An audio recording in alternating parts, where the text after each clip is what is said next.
Good morning, students. How you all are doing? I hope you all are doing very good. I know today's atmosphere is not that good. Coronavirus is everywhere, but still, we should not waste our time. And this link today I came up with a very important chapter in 10th class from the book First Flight, and the name of chapter is Nelson Mandela: A Long Walk to Freedom. Students it is a very important chapter of 10th class. इसमें से एक या दो questions long answers के अंदर या short के अंदर एक या लॉन्ग के अंदर एक ये आपका आना ही आना है. सो डोंट थिंक कि इसमें से कुछ नहीं आएगा. ये वेरी बहुत ही ख़ास चैप्टर है आपका और बहुत इंटरेस्टिंग इन द सेंस कि ये आपको हिस्ट्री के बारे में बताता है. तो इस लिहाज से बहुत इंटरेस्टिंग भी है चैप्टर. ये बहुत नॉलेज देगा आपको चैप्टर. बहुत अच्छा लगेगा. You will feel very good once you are done with this chapter. Before going ahead, I will give you few things, few information about chapter, so that आपको जब chapter पढ़ें तो आपको इतना ज़्यादा कुछ वो चीज़ महसूस ना हो कि ये क्या है, ये सब ये है क्या. ये तो सबसे पहले I'll give you one word, that is apartheid. बच्चों इसका मतलब होता है एक पॉलिटिकल सिस्टम जहाँ पे ब्लैक और वाइट के आधार पे रंग भेद की नीति जिसको हम कहते थे उसको हम कहते हैं अपार्थाइड इंग्लिश के अंदर. इसमें जो लोग गोरे थे उनको ज़्यादा चीज़ें मुहैया कराई जाती थी और जो लोग ब्लैक थे उनको उनको नीचा समझा जाता था. On the basis of the skin colours there was a discrimination between two communities. So that is called apartheid. First एक सेकेंड अब जो चीज़ इसके बारे में है वो है present time. First of all, who was Nelson Mandela? You all must have heard about him. Who was he? He was the first president of South Africa who was black. ठीक है. 30 साल तक उन्होंने जेल में निकाला. एक kind of जैसे struggle चला फ्रीडम का उनका जैसे इंडिया में चला. वैसे ही 30 साल तक वो नेल्सन मंडेला थे वो जेल के अंदर थे. 30 साल के बाद उनको निकाला गया वहाँ से, जेल से फ्री हुए थे वो. And he was the first black elected president of South Africa. ठीक है. और उनका जो एक पार्टी जो थी उनकी वो थी अफ्रीकन नेशनल कांग्रेस जिसके वो अध्यक्ष भी थे, जो बनाई गई थी बाद में इसी फ्रीडम स्ट्रगल के अंदर. और बहुत लोगों ने इसके फ्रीडम में जैसे हिंदुस्तान में हुआ था, इंडिया में हुआ था, जान दी, बहुत स्ट्रगल किया. 3 सेंचुरी से ज़्यादा वाइट लोगों के हाथों में वहाँ की सत्ता थी. 3 सेंचुरी मतलब 300 साल से ज़्यादा वाइट लोगों के हाथ में वहाँ का सब कुछ सिस्टम था, सत्ता थी. उसके बाद ब्लैक के हाथ में जो पहले जो प्रेसिडेंट थे वो नेल्सन मंडेला थे वहाँ के, जो हु वाज ब्लैक. जब when the moment he became the president of South Africa, उन्होंने एक इनॉग्रेशन रखा था जिसमें कि 100 से ज़्यादा कंट्रीज से डिग्नेटरीज को बुलाया गया था, जिसमें कि 1 लाख से ज़्यादा लोगों ने हिस्सा लिया था. इरिस्पेक्टिव के किसी भी रेस के थे, वो गोरे काले किसी मज़हब के थे, वो सभी लोगों ने 1 लाख से ज़्यादा लोगों ने उस इनागोरेशन को अटेंड किया था, जिसमें कि उन्होंने प्लेज ली थी मंडेला जी ने. ये जो चैप्टर आपका है लॉन्ग, ये इनकी एक ऑटोबायोग्राफी लिखी थी मिस्टर मंडेला ने बाद में आके, और उसका नाम था जो बायोग्राफी था उसका नाम था long walk for freedom. Long walk for freedom. वहाँ से एक छोटा सा एक्सट्रैक्ट है ये, जिसमें कि उन्होंने बताया कि सीन जो था जब इनाग्रेशन हुआ, जब लोग वहाँ पे आए, जो उन्होंने ओथ ली, उनसे पहले 2 लोगों ने ओथ ली थी, तो पूरा सीन उन्होंने इलाबोरेट इसके अंदर किया है. तो बहुत इंटरेस्टिंग है और बहुत क्वालिटी इसमें है चैप्टर. इन्फॉर्मेटिव चैप्टर बहुत है. अब हम इसके टेक्स्ट पे आते हैं बच्चों. 10th में dawn bright in colour. Dawn मतलब होता प्रकट होना, कि जो 10th में था वो प्रकट हुआ ब्राइट एंड क्लियर, एक उज्जवल दिन की तरह, एक क्लियर दिन की तरह. For the past few days I had been presently besieged by dignitaries. अब जो मंडेला है वो अपने बारे में जैसे बताया मैंने आपको कि जो एक्सट्रैक्ट है ऑटोबायोग्राफी से लिया गया है, तो इसमें वो अपनी ही पॉइंट ऑफ व्यू सारा बता रहे हैं. For the past few days I had been pleasantly besieged by dignitaries. Besieged का मतलब होता है surrounded by. तो he was surrounded by a lot of dignitaries. Dignitaries का मतलब होता है बच्चों जो बड़े बड़े मंत्री होते हैं देशों के, राज्यों के, बड़े बड़े ऑफिसर्स होते हैं, आईएएस होते हैं, एमपीज होते हैं, एमएलएज होते हैं, प्रेसिडेंट्स होते हैं, जो बड़े बड़े जो ओहदे के लोग होते हैं उनको हम कहते हैं डिग्निटरीज। तो वो कहते हैं कि मैं घिरा हुआ था काफ़ी दिनों से बहुत सारे डिग्निटरीज से, and world leaders who were coming to pay their respect before the inauguration. और जो लीडर्स दुनिया के थे उनसे, क्योंकि वो लोग वहाँ पर आए थे अपना रिस्पेक्ट देने के लिए इनॉग्रेशन में। The inauguration would be the largest gathering ever of the international leaders on South African soil. और जो इनाग्रेशन था वो जैसे बताया मैंने आपको, 1 लाख से ज़्यादा लोगों ने उसको अटेंड किया था, ठीक है ना। तो अभी तक का लार्जेस्ट था वो तब तक का, इससे पहले इतना लार्जेस्ट इनाग्रेशन कभी किसी देश में किसी प्रेसिडेंट का नहीं हुआ था। तो 100 से ज़्यादा कंट्री से डिग्निटरीज आए थे in order to attend that inauguration. The ceremony took place in the lovely sandstone amphitheatre formed by Union Buildings in Pretoria.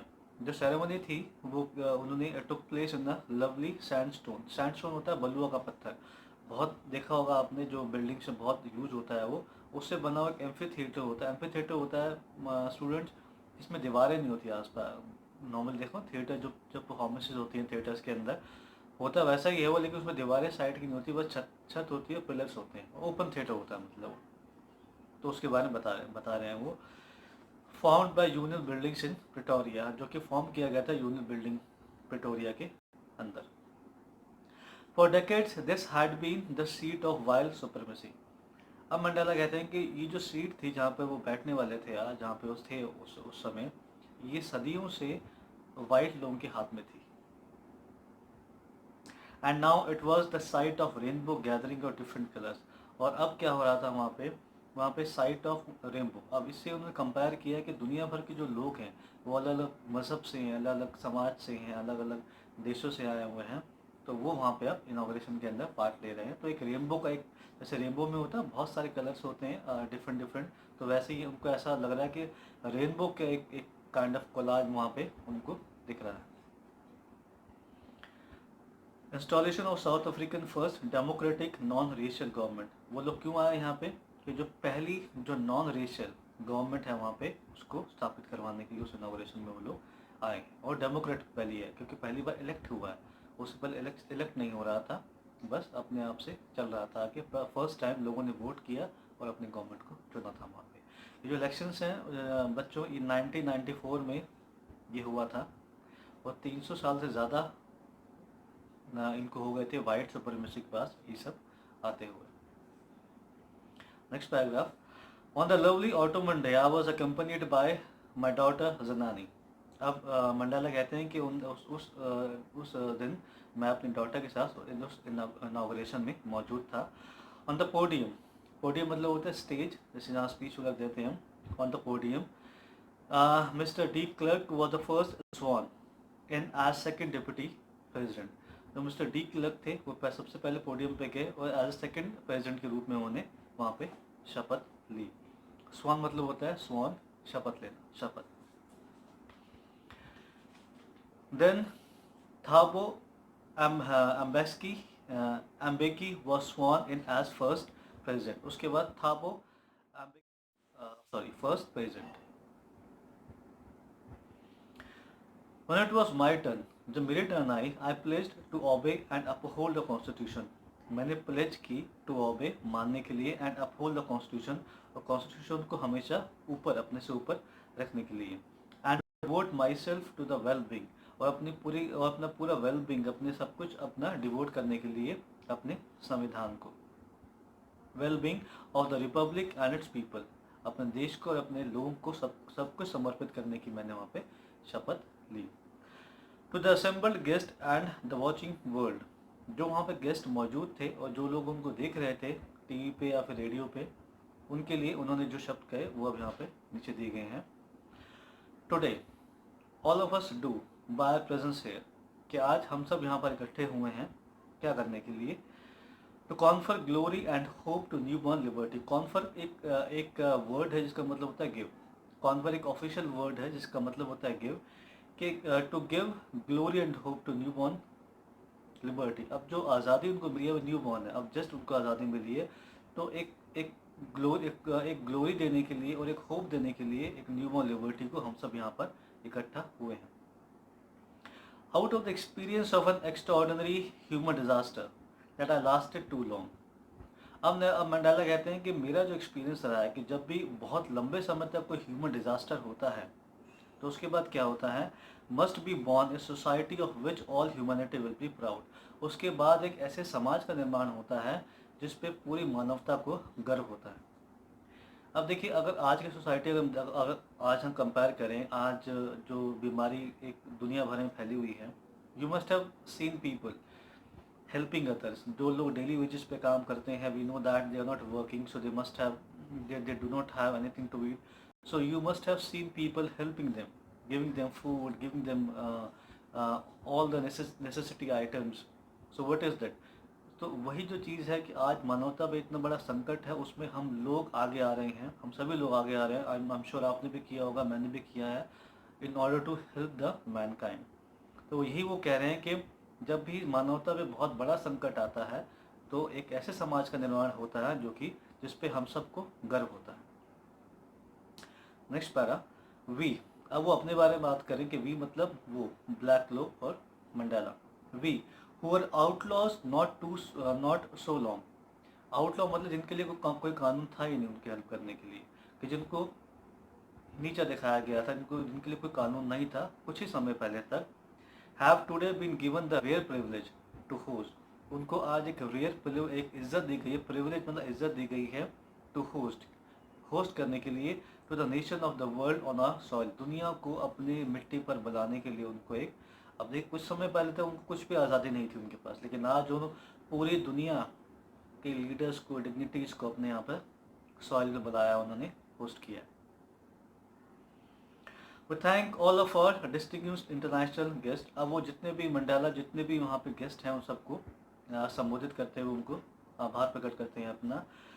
A guest for having come to take possession with the people of our country, कि आप सभी के यहाँ पे आने का बहुत बहुत धन्यवाद और आपकी यहाँ पे इज्जत बढ़ाई, इसके लिए उन्होंने सबका धन्यवाद किया। After all a common victory for justice, peace and human dignity. अब मंडाला कहते हैं कि ये जीत है, ये सिर्फ हमारी जीत नहीं है, ये साउथ अफ्रीका की जीत नहीं है, हमारी जीत नहीं है। दुनिया में जो भी लोग, जो भी समाज स्ट्रगल कर रहा है, मेहनत कर रहा है कुछ ऊपर उठने के लिए, जो दबाया गया है, जो आइसोलेटेड समाज है, उन सभी की जीत है। ये पीस की जीत है, ये शांति की जीत है, ये आज़ादी की जीत है, ये मानवता की जीत है। सिर्फ हमारी जीत नहीं, ये कॉमन विक्ट्री है हम सभी के लिए, ऐसा मंडाला कहते हैं। Next okay, then next paragraph is, we have at last achieved our political emancipation. Emancipation is a state where you are free to do anything. जहाँ पे आप किसी का डर नहीं होता, किसी की कोई रोक टोक नहीं होती। You are liberal, just like we are in our country. We can live anywhere else, anywhere we can eat anything. This is a state of emancipation. We pledge ourselves to liberate. हमने अपने आप से pledge ली है to liberate, आज़ादी करवाने के लिए, all are people, अपने सभी लोगों को, फ्रॉम, कहाँ से, from continuing bondage of poverty. Continue bondage मतलब होता है कि लगातार जिस चीज़ में फंसे हुए थे उससे, किसमें फंसे लगातार ये लोग, पॉवर्टी गरीबी, डिप्रीवेशन खाने की कमी से, सफरिंग, जेंडर नॉन एंड अदर डिस्क्रिमिनेशन, इन सभी से आज़ादी दिलवाने के लिए मंडाला ने वहाँ पे उस दिन शपथ ली। उसके बाद मंडाला कहते हैं, never never and never again shall it be that this beautiful land will again experience the oppression of one by another. अब मंडाला कहते हैं कि ये कभी नहीं होगा, कभी नहीं होगा और कभी नहीं होगा कि एक ऑपरेशन, देखिए ऑपरेशन का मतलब होता है दबाना, उत्पीड़न करना। ये कभी नहीं होगा कि एक कम्युनिटी दूसरी कम्युनिटी को दबाए या उसका उत्पीड़न करे। The sun shall never set on so glorious a human achievement. Let freedom reign. God bless Africa. reign का मतलब होगा शासन काल, कि let freedom, कि जब फ्रीडम का शासन काल है अब उसको शुरू होना चाहिए यहाँ से। God bless Africa. अफ्रीका तुम खुश रहो। तो ये जो स्पीच थी उनकी, ये उनकी स्पीच थी जो कि उन्होंने उस दिन वहाँ पर पोडियम के ऊपर दी थी मंडेला ने इनॉग्रेशन के टाइम पे। उसके बाद मंडेला लिखते हैं, a few moments later we all lifted our eyes. कुछ ही क्षणों बाद हम सब ने अपनी आंखें ऊपर की, लिफ्ट की। आइज इन ऑ मतलब एक वर्ड है जिसको हम कहते हैं एक्सक्लेमेशन वर्ड, जिसमें क्या मोमेंट, जिसमें एक्सप्रेशन बताते हैं कि कैसा फील है उस इंसान का। ऑ मतलब हैरानी से। Eyes in awe as a spectacular array of South African jets. Array का मतलब होता है डिस्प्ले, कि एज स्पेक्टेकुलर डिस्प्ले जो था ऑफ साउथ अफ्रीकन जेट्स ने दिखा रहे थे वहाँ पर helicopters and tube carriers. Helicopters ने, ट्यूब कैरियर्स ने, उन सब ने एक बहुत अच्छा एरे, एक डिस्प्ले दिखाया था वहाँ पे। Road in perfect formation over the union building. Road मतलब दहाड़ना या बहुत तेज आवाज़ आना। उन सब ने रोड किया था इन परफेक्ट फॉर्मेशन, एक सही एक फॉर्मेशन के अंदर, ओवर द यूनियन बिल्डिंग। जहाँ जो बिल्डिंग थी जहाँ पे ये सब हो रहा था उसके ऊपर से एक परफेक्ट फॉर्मेशन के अंदर ये सब जेट ट्रूपर्स एक साथ गुजरे निकले। It was not only a display of pin point precision and military force. ये केवल सिर्फ एक डिस्प्ले, एक पिन पॉइंट डिस्प्ले नहीं था, कि एक सही डिस्प्ले नहीं था, बल्कि इसके बजाय, इसके फोर्स के द्वारा, इसके अलावा ये क्या था, but a demonstration of the military's loyalty to democracy. इसके अलावा एक जो वहाँ की आर्मी थी उसकी लॉयल्टी दिखाता था वहाँ के गवर्नमेंट की तरफ। देखिए फर्स्ट टाइम हुआ था कि वहाँ पे डेमोक्रेटिक तरीके से इलेक्शन हुए थे, ठीक। इससे पहले जो सुप्रीमेसी थी वो गोरों के हाथों में थी। फर्स्ट टाइम इलेक्शन हुए और इलेक्ट किया गया नेल्सन मंडेला को एज ए प्रेसिडेंट। तो ये जो फोर्स ने भी वहाँ पे इस चीज़ को एक्सेप्शन मंजूरी दी, एक तरीके से कह सकते हैं आप, कि हाँ, और लॉयल्टी दिखाई अपनी उस गवर्नमेंट को के द्वारा के ऊपर। To a new government that had been freely and fairly elected. एक गवर्नमेंट जो कि फ्रीली और फेयरली इलेक्ट की गई है, उसके ऊपर अपना मंजूरी दिखाई सेना ने भी। ओनली मोमेंट्स बिफोर, कुछ ही क्षण पहले, the highest general of the South African defence, जो डिफेंस के जो जनरल्स थे वहाँ पे हाईएस्ट साउथ अफ्रीका में एंड पुलिस में, their chest backed with ribbons, जिनकी जो छातियाँ थी उनकी जो ना रिबन्स होते हैं छाती के ऊपर पुलिस वालों के या फिर आर्मी वालों के, उनके अचीवमेंट्स के, कि जिनकी जो छातियाँ थी उन पे वो रिबन्स लगे हुए थे। And medals from the days gone by, जो गुजरे दिनों में जो उन्हें जो कार्य किए हैं बहादुरी के, उसके चलते जो उनको रिबन्स मिले हुए थे। Saluted me and pledged their loyalty, उन सब ने सैल्यूट किया मुझे और अपनी लॉयल्टी के लिए प्लेज लिया वहाँ पे। It was not unmindful of the fact that, अब इसमें कहता है मंडेला कहते हैं कि आई वॉज नॉट, कि मैं ये भी जानता हूँ, मैं इस चीज़ से अनभिज्ञ, अनमाइंडफुल मतलब अनभिज्ञ, कि मैं इस चीज़ से अनजान नहीं हूँ। और the fact that not so many years before, कि बहुत साल पहले की बात नहीं है, they would not have saluted but arrested me, कि वो मुझे सैल्यूट तो ना ही करते बल्कि मुझे अरेस्ट करते, क्योंकि जिस पार्टी से मंडेला जी बिलोंग करते हैं वो स्ट्रगल कर रही थी वहाँ की गोरों के शासनकाल के विरुद्ध। तो कुछ सालों पहले अगर ये सब मिले होते जनरल वहाँ पे उनसे, तो वो फॉर श्योर उनको अरेस्ट ही करते। फाइनली चेवरॉन मतलब होता है वी शेप, एक वी शेप जो होती है उसको हम कहते हैं chevron. Chevron of Impala jets, कि वी शेप में Impala jets left a smoke trail of black, उन्होंने एक स्मोक छोड़ी, इसका कलर था black, red, green, blue and gold. इन सभी रंगों का इम्पाला जेट्स ने वहाँ पे एक धुआं छोड़ा of the new African flag, जो नया अफ्रीकन फ्लैग था उसके ऊपर से गुजरते हुए इम्पाला जेट्स ने ये धुआं छोड़ते हुए गए। तो ये भी इनका एक तरीके का सैल्यूट था गवर्नमेंट को, आर्मी का या फिर एयरफोर्स का। The day was symbolised for me by playing of our two nations anthem. अब देखिए यहाँ पे स्टूडेंट्स क्या हुआ था कि इस समय जब हो रही थी ओथ, तो अंग्रेज़ों का शासनकाल था, तो उनका एक एंथम था। लेकिन जो ब्लैक लोग थे उनका एक अलग एंथम, क्योंकि जो ब्लैक लोग थे वो वाइट्स का एंथम नहीं गाते थे, क्योंकि उनको इन्फ्योरिटी होती थी कि भी हम गुलाम हैं और हमें एंथम नहीं गाना है। और जो वाइट लोग, गोरे लोग थे, वो इनका एंथम नहीं गाते, क्योंकि इनका एंथम बहुत प्राचीन काल का था, ठीक है, और वो उनको गुलाम मानते थे, तो वो उनका एंथम नहीं गाते थे। तो एक दूसरे के एंथम्स के, नेशनल एंथम्स के वर्डिंग्स, लिरिक्स इनको याद नहीं थे, गोरों को काले को याद नहीं थे, काले लोगों को गोरों के याद नहीं थे। अभी जब हुआ तो दोनों के एंथम्स प्ले हुए। अब मंडेला इसमें कहेंगे, आप आगे कहते हैं कि हालांकि ना ही गोरों को काले के या ना ब्लैक्स को वाइट के एंथम याद थे, लेकिन दोनों के अंदर ही एक दूसरे के नेशनल एंथम्स के लिए एक रिस्पेक्ट थी और जल्द ही वो दोनों को याद हो जाएंगे।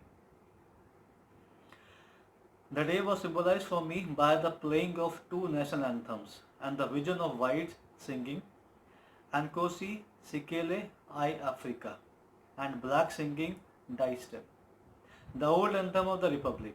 Although the day neither group knew the lyrics of the anthem they once despised, they would soon know the words by heart. ये उन्होंने कहा कि एक दूसरे को वो याद लिरिक्स याद नहीं थे, लेकिन बहुत जल्दी वो लोग बाय हार्ट इनको कर लेंगे। Next paragraph.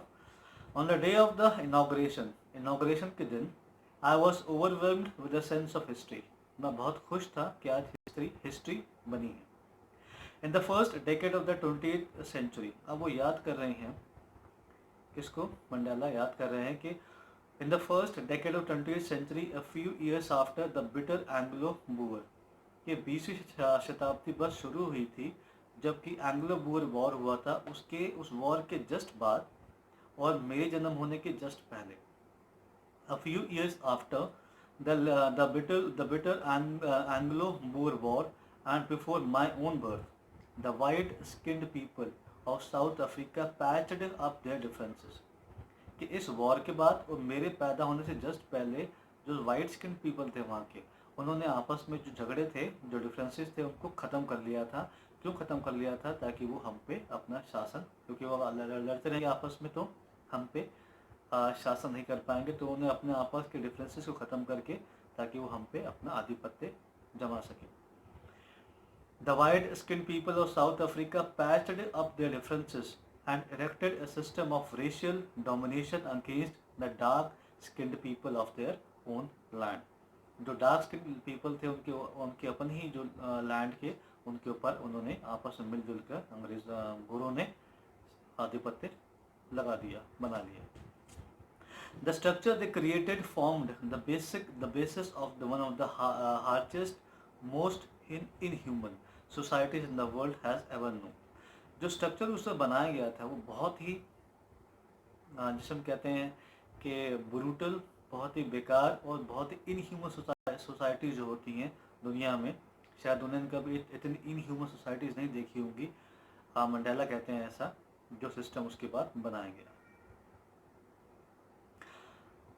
Now in the last decade of the 20th century, अब देखिए 1994 में इलेक्शंस हुए थे ये वाले, जब इनाग्रेशन हुआ था 1994 में इलेक्शंस हुए थे ये, जबकि सभी ने मिलकर, पीपल ऑफ ऑल रेसेस, सभी ने मिलकर they elected Nelson Mandela as the president of South Africa. तो अब इसलिए कह रहे हैं कि जो अब लास्ट टिकट है 1994, मतलब 6 साल के बाद 21वां शुरू हो जाएगा, कि जो अब 20वीं शताब्दी का जो लास्ट टिकट है उसमें क्या हुआ। Now in the last decade of 20th century and my own 8 decade has as a man, अब जो मंडेला की जो उम्र है वो 80 साल की है, मतलब 8 डेकेड में 10 साल होते हैं, तो 8 डेकेड्स इनके निकल चुके हैं, मतलब 80 प्लस इनकी एज है। The system had been overturned, अब इतने सालों के बाद अब जो सिस्टम है वो ओवरटर्न्ड हुआ है, मतलब पलटा गया है फॉर एवर, हमेशा के लिए। एंड रिप्लेस्ड, और रिप्लेस किया गया बाय वन, और रिप्लेस किया गया किसके द्वारा? The recognise the rights and freedom of peoples, जो कि समझेगा राइट्स, अधिकार और लोगों के फ्रीडम के बारे में, ठीक है। Regardless of the colour of the skin, regardless कि जो कि स्किन के कलर को ना देखते हुए, बल्कि उसके कलर को ना बिना देखे सभी के एज ए होल, वो सभी के अधिकारों का और फ्रीडम का ख्याल रखेगा। ऐसे सिस्टम के साथ पुराने सिस्टम को अब रिप्लेस किया गया है। Next paragraph. The day had come about through the unimaginable sacrifices of thousands of my people. अब मंडेला उन सभी लोगों को याद करते हैं जिन्होंने इस पूरी लड़ाई में साथ दिया था उनका, या इसमें पूरे उसमें रहे थे स्ट्रगल में।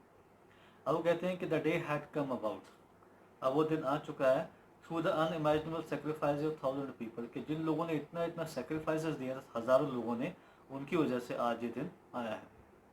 People who suffering and courage can never be counted, वो लोग जिनका सफरिंग, उनकी जो पीड़ा और करेज, उनकी हिम्मत को कभी भी ना ही काउंट, ना गिना जा सकता है, ना ही उसको रीपे, ना ही उसकी कोई कीमत लगाई जा सकती है। आई फेल्ट दैट डे, मैंने उस दिन महसूस किया, as I have on so many others day, जैसे कि मैंने पहले बहुत बार महसूस किया था, that I was simply the sum of all those African patriots who had gone before me, कि जितने भी पेट्रियोट्स, जितने भी देशभक्त मुझसे पहले मर चुके हैं या उसका पार्ट हो चुके हैं, मैं उसी भीड़ का सिर्फ एक छोटा सा मात्र हिस्सा हूँ। That long and noble line ended and now begin again with me, वो जो एक पंक्ति थी बहुत बड़ी पेट्रियोट्स की, देशभक्तों की, वो पंक्ति अब रुक गई है, मतलब किसी को मरना नहीं पड़ेगा अब, ठीक है, और अब नई बिगिनिंग शुरू हो रही है, क्योंकि मेरे द्वारा, मेरे से, क्योंकि अब वो राष्ट्रपति बनने जा रहे हैं। I was pained that I was not able to thank them, अब कह रहे हैं कि मुझे ये दर्द हो रहा है, आई वॉज पेन्ड, कि मुझे ये दर्द हो रहा है कि मैं उन सभी लोगों को जो मरे हैं, जिन्होंने अपनी लाइफ सेक्रीफाइस की है, उनको थैंक नहीं कर पा रहा हूँ। And that they were not able to see what their sacrifices has brought मतलब होता है अचीव करना, और कहते हैं मुझे इस चीज़ का भी, मंडाला कहते हैं, दुख हो रहा है कि वो लोग, उन लोगों ने जो सेक्रीफाइसेस किए थे लाइफ के, वो ये नहीं देख पा रहे हैं कि आज उनकी वजह से उन्होंने क्या अचीव किया है। ठीक है, next paragraph. The policy of apartheid created a deep and lasting wound. apartheid में बताया था आपको, जो जिसको हम कहते हैं कि मतलब स्किन के बेसिस पे या रेसिस के बेसिस पे कोई भी जो हम वो डिस्क्रिमिनेशन करते हैं, उसको हम कहते हैं apartheid।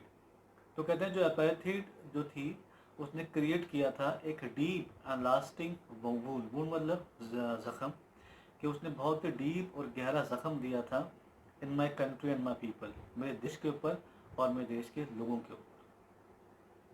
All of us will spend money years, हम सभी स्पेंड करेंगे बहुत सारे साल, इफ़ नॉट, अगर जनरेशन स्पेंड नहीं भी करनी पड़ी, लेकिन फिर भी बहुत सारे साल हमें स्पेंड करने पड़ेंगे, recovering from that profound hurt, recover करने के लिए उस डीप हर्ट से, उस प्रोफाउंड हर्ट, प्रोफाउंड मतलब होता है डीप, उस प्रोफाउंड हर्ट से रिकवरी करने के लिए हमें बहुत साल अभी लगेंगे। और but the decades of operation and brutality had another unintended effect. अब मंडाला कहते हैं, एक दूसरे तरीके से वो इस चीज़ को देखते हैं कि शायद उनके हिसाब से कुछ फ़ायदा भी हुआ इस ब्रूटैलिटी का। फ़ायदा क्या हुआ, वो ये कहते हैं, the decades of operation, operation मतलब होता है उत्पीड़न, कि जो दबाया गया, कि डेकेड्स ऑफ ऑपरेशन, कि सदियों से जो दबाया गया था, एंड ब्रूटैलिटी, और जो जुल्म किए गए थे, हैड अनदर अनइंटेंडेड इफेक्ट, उसका एक दूसरा अनइंटेंडेड इफेक्ट भी हुआ है, कि जो इंटेंड नहीं, जो सोचा नहीं गया था, उसका ऐसा भी एक इफेक्ट हुआ है। वो क्या है, and that was that it produces the Oliver. अब वो कहते हैं कि वो क्या इफेक्ट था, कि उन्होंने बनाया, उन्होंने Oliver Tambos, the Walter chief, the Yusuf Dadoos, Bram, Robert, इन सबको बनाया, कि जो जो उत्पीड़न इन लोगों के ऊपर हुआ, इसी उत्पीड़न की वजह से इन लोगों को बनाया गया। अब वो ऐसा मानते हैं कि जब तक, अगर हमारी लाइफ, आप सोचिए अपने बारे में, अगर आपकी लाइफ बहुत लग्जूरियस है, क्या आप सेक्रीफाइस करेंगे, क्या आप कुछ मेहनत करेंगे उसके लिए? कभी नहीं करेंगे। तो मंडाला वही कह रहे हैं कि अगर इन लोगों पे ये उत्पीड़न ना होता, तो शायद इतने महान लोग जिनके नाम यहाँ दिए गए हैं, ये भी शायद पैदा नहीं होते। तो ये भी एक अनइंटेंडेड इफेक्ट यहाँ पर हुआ है इस उत्पीड़न का। मैन ऑफ सच एक्स्ट्राऑर्डिनरी करेज, कि ऐसे आदमी जिनके ऊपर एक्स्ट्राऑर्डिनरी, मतलब इसको आप मान भी नहीं सकते, ऐसा करेज था, मतलब बहादुरी थी। Wisdom and generosity that their like may never be known again, कहते हैं ऐसा करेज और ऐसी जेनरोसिटी जिसके जैसे व्यक्ति शायद अब दिखने को दोबारा नहीं मिलेंगे। परहैप्स, हो सकता है, it requires such depth of operation, कहते हैं ऐसे लोग बने क्योंकि हो सकता है कि उनको ऐसा ही डीप ऑपरेशन, मतलब ऐसी उत्पीड़न चाहिए था, तभी ऐसे लोग बन पाते हैं, नहीं तो मंडाला कहते हैं कि ऐसे लोग नहीं बन पाते। To create such heights of character, इतने जो महान जो कैरेक्टर्स तभी निकल के आते हैं जब आप पे जुल्म होते हैं, आप उसके खिलाफ आवाज़ें उठा पाते हैं। My country is rich in minerals and James that lie beneath it's soil. अब मंडाला कहते हैं जो मेरा देश है वो बहुत अमीर है मिनरल्स के अंदर और जेम्स के अंदर, जो कि इस ज़मीन के अंदर हैं, गड़े हुए हैं। But I have always known that it's greatest wealth is it's people. लेकिन मंडाला कहते हैं लेकिन मैं समझता हूँ कि सबसे बड़ी जो दौलत है, जो पैसा है मेरे देश का, वो है यहाँ के लोग। Finer and truer than the purest diamond, जो कि बहुत ज़्यादा सच्चे हैं और महान हैं एक प्योर डायमंड से भी ज़्यादा, ऐसा मंडाला अपने लोगों के लिए कहते हैं। अब हम आते हैं इसके नेक्स्ट पैराग्राफ पे। देखिए थोड़ा सा लंबा चैप्टर है तो this might take some time, but बहुत ही इंपॉर्टेंट है तो इसको बहुत ध्यान से आपको देखना पड़ेगा। It is from these comrades in the struggle that I learn the meaning of courage. Comrades का मतलब होता है स्टूडेंट्स, साथी। अब कहते हैं it is from these comrades, ये पॉसिबल कैसे हुआ? दीज, इन साथियों की वजह से जो स्ट्रगल में मेरे साथ थे, आई लर्न द मीनिंग ऑफ करेज, जिनकी वजह से मैंने सीखा बहादुरी का मतलब। टाइम एंड अगेन, हर बार जब I have seen main and women risk and give their lives for an idea. वो कहते हैं मैंने बहुत बार जब और तब बहुत सारे औरतों को और आदमी को देखा अपनी लाइफ को रिस्क पर डालते हुए और अपनी लाइफ सेक्रीफाइस करते हुए भी सिर्फ एक आइडिया के लिए। आइडिया क्या है? अब जैसे इंडिया की बात हम करें तो जैसे हिंदुस्तान में भगत सिंह थे, राजगुरु थे, जो हज़ारों लाखों जो लोग मरे, वो क्यों मरे? सिर्फ एक आइडिया ऑफ इंडिपेंडेंस। एक आइडिया था कि इंडिपेंडेंस हमें मिलेगी। तब तक हमारे पास इंडिपेंडेंस थी नहीं, सिर्फ आइडिया था। तो उसी आइडिया की बात कर रहे हैं कि मैंने हज़ारों लोगों को सेक्रीफाइस करते हुए देखा अपने लाइफ्स को और अपने सब कुछ चीज़ों को, सिर्फ एक आइडिया के लिए, idea of independence. I have seen men stand up to attacks and tortures without breaking. वो कहते हैं मैंने आदमियों को और औरतों को देखा स्टैंड अप, सख्त तरीके से खड़े रहते हुए टॉर्चर्स के और अटैक्स के सामने बिना टूटे। Showing strength and resilience that defies the imagination. Showing the strength, देखिए स्ट्रेंथ तो पता है हमको, हम शक्तियाँ होती है। रेजिलियंस का मतलब होता है जो तकलीफ सहने की क्षमता होती है हमारे अंदर। तो कहते हैं इन सब को, ये सब जो चीज़ें थी वो उन लोगों के अंदर थी, जिससे मालूम पड़ता है कि उन इमेजिन कर सकते हो आप कि उनमें क्या स्ट्रेंथ रही होगी। I learn that courage was not the absence of fear. अब वो कहते हैं कि मैंने वो कहते हैं मैंने सीखा, मैंने लर्न किया कि जो करेज है, जो बहादुरी है, was not the absence of fear. वो एब्सेंस, जो फियर का एब्सेंस नहीं है। अब देखिए अगर मेरे सामने कोई शेर खड़ा हो जाता है तो क्या मुझे नहीं पता कि वो शेर मुझे जान से मार सकता है? ऑब्वियसली आई नो, है ना। तो मंडाला कहते हैं कि ऐसा नहीं कि जो बहादुर लोग होते हैं उनको, उनके में डर नहीं होता। डर तो होता है उनके अंदर, लेकिन वो डर पर काबू पा लेते हैं, इसलिए उनके पास बहादुरी होती है। अब वो आगे यही लिखेंगे बात। I learn that courage was not the absence of fear but the triumph over it. Triumph मतलब होता है जीतना। कि करेज जो है वो बहादुरी के, वो डर का एब्सेंस नहीं है, लेकिन उस पर जीत जब पा लेते हैं हम, तो इसका मतलब होता है courage. The brave man is not he who does not feel afraid but he who conquer that fear. जो बहादुर इंसान होता है वो नहीं होता जिसके अंदर डर नहीं होता, वो होता है जो उस डर को जीत लेता है। वो सोचता है जैसा क्या होगा मेरे साथ। Like you must have seen people, army people, Indian army के जो लोग हैं जो बॉर्डर्स पे खड़े हुए हैं, don't they know that any bullet can come and hit them.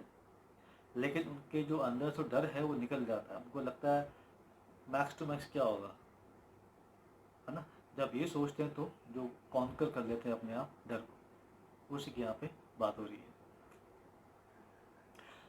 Next paragraph. No one is born hating another person because of the colour of his skin.